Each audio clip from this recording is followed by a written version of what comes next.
अभी दुनिया में सबसे घातक क्रूज मिसाइल है। सारी चीज़ों को बताएँगे, अभी समझिए। 1999 में जब कारगिल की लड़ाई हुई तो एक ऐसी मिसाइल की ज़रूरत महसूस की गई जो अपना पाथ को ज़रूरत के हिसाब से बेंड कर सके, क्योंकि पहाड़ी उस पार से फायरिंग आ रही थी, समझ में नहीं आ रहा था। तो इसके लिए आधारशिला रखी गई 1999 में भारत और रूस के बीच में। भारत की ब्रह्मपुत्र नदी का ब्रह्म लिया गया और रूस की मोस्कवा नदी से मोस ले लिया गया, तो ब्रह्मोस मिसाइल बना दी गई है। 2001 में इसका पहला ट्रायल मतलब टेस्ट किया गया। 2006 से इसे पूरी तरह से भारतीय सेना में कंडक्ट कर दिया गया। उसके बाद से और आज तक इसके कई सारे सुधार हुए हैं, कई सारे वर्जन आए गए हैं और उसमें और ज़्यादा घातक और एडवांस बनाया गया इस मिसाइल को। इस मिसाइल की कई खासियत है, उसे हम समझ जाते हैं। इसे कई जगहों से आप फायर कर सकते हैं। ये सुपरसोनिक है। सुपरसोनिक उसे कहते हैं जो आवाज़ की रफ्तार से भी तेज चलता है। इसके 3.5 मेक का है। 3.5 मेक का मतलब होता है ध्वनि की चाल से 3.5 गुना। 1 मेक मतलब ध्वनि की चाल के बराबर, 2 मेक मतलब 2 गुना, 3 मेक मतलब 3 गुना। ये 3.5 मेक है, यानी लगभग 1.2 किलोमीटर पर सेकंड। 1 सेकंड में 1.25 किलोमीटर निकल जाता है, इतनी तेज रफ्तार का है। ये रैमजेट इंजन पे काम करता है। रैमजेट इंजन अभी समझाएंगे। ये एक ऐसा इंजन होता है ना जिसे तेज हवाओं की जरूरत होती है। ये आगे से बहुत तेज हवाओं को लेता है और पीछे छोड़ने के लिए एक पतला रास्ता रहता है, इसलिए जब हवाओं को लेने के बाद पीछे छोड़ता है तो अपने से आगे ढकला जाता है।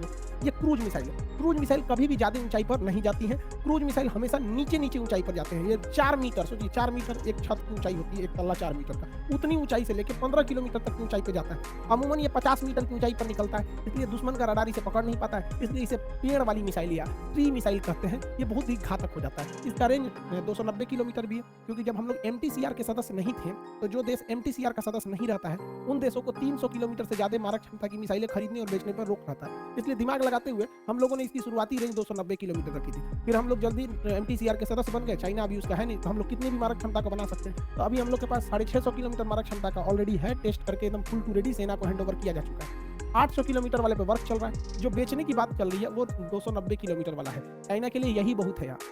ये कई तरह से हमला कर सकता है। ये जमीन से हमला कर सकता है, जमीन से कहीं पे भी मारा जा सकता है। इसे किसी भी शिप से मारा जा सकता है। अब शिप में भी 2 तरह से होता है। एक वर्टिकल लॉन्च होता है। वर्टिकल लॉन्च से फायदा ये होता है कि इसे किसी भी डायरेक्शन में मोड़ सकते हैं।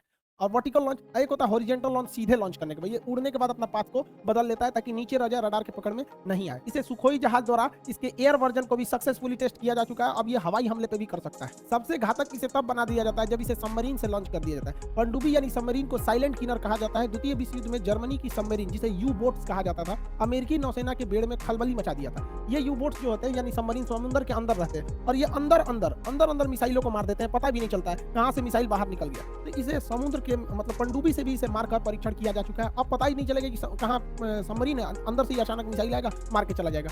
इस मिसाइल की एक और खास बात यह है कि इसे पहाड़ी क्षेत्र पे बड़ा बेहतरीन यूज किया जा सकता है। जैसे मान के चलिए दुश्मन का यहाँ पे जमावड़ा है, यहाँ पता है बहुत सारे दुश्मन है। अब मिसाइल आप कोई भी मारेंगे तो मिसाइल सीधे जाती है इस तरह से, बट दुनिया की एकमात्र ऐसी मिसाइल ब्रह्मोस मिसाइल है जो क्रूज मिसाइल है। यहाँ से मारिएगा तो यहाँ से 80 डिग्री के एंगल पे ये नीचे घूम जाएगा। अब ये लोग आराम कर रहे थे कि यहाँ कोई कैसे मारेगा। खास करके हमारा कश्मीर पे जो एरिया है, चाहे वो पाकिस्तान से लगता है या चाइना से लगता है, वहां पर ये समस्या बड़ी ज्यादा देखने को मिलती है। चाइना कह रहा था ना कि मतलब हम आप देखे होंगे चाइना ने जो वीडियो बताया था कि कैसे उन लोग को भारतीय सेना ने तूड़ दिया, तो उसमें भी दिखा होगा आपको पहाड़ी एरिया। तो ये मिसाइल है 80 डिग्री पे घूम सकती है, यानी आप इसे कह सकते हैं ब्रह्मास्त्र। कहीं पे भी इस्तेमाल कीजिए, एक बार निकलेगा तो थूर के ही लौटेगा। भारत और चीन सीमा का जो एरिया है वहाँ पहाड़ी क्षेत्र और वो पहाड़ों का ढाल 80 डिग्री तक में है, तो उस साइड जब दुश्मन छुप जाते थे तो दिखाई नहीं पड़ता था। अब यहाँ से दुश्मन अगर दूसरी चोटी की ओर है तो वहाँ पे मिसाइल हमले का कोई खास असर नहीं करता था। तो इस वजह से जो ब्रह्मोस मिसाइल है, अगर उसको यहाँ से अटैक किया जाएगा तो आएगी सीधे, और वो यहाँ से वो भी मिसाइल जो है वो नीचे की ओर ऐसे घूम सकती है। तो पहाड़ी एरिया में जो ब्रह्मोस मिसाइल है वो दुश्मन के अंदर छुपे वाले एरिया में, अब जैसे इस और घाटी जो ये गहरी घाटी है,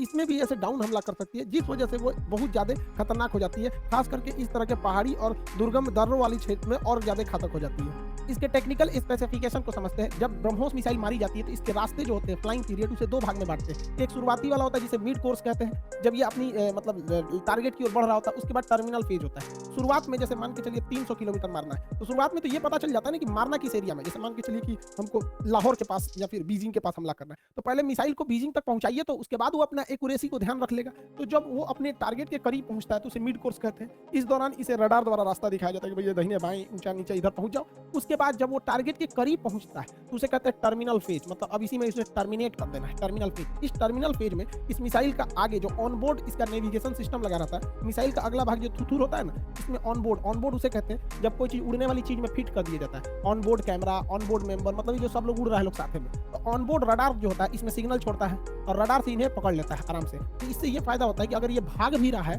भागते भागते अगर इस रडार के से दूर भी भाग गया, तो इसका ऑनबोर्ड रडार इसे पकड़ के फिर उसे ब्लास्ट करके गिरा देता है। इसमें रैमजेट इंजन का प्रयोग किया गया है। रैमजेट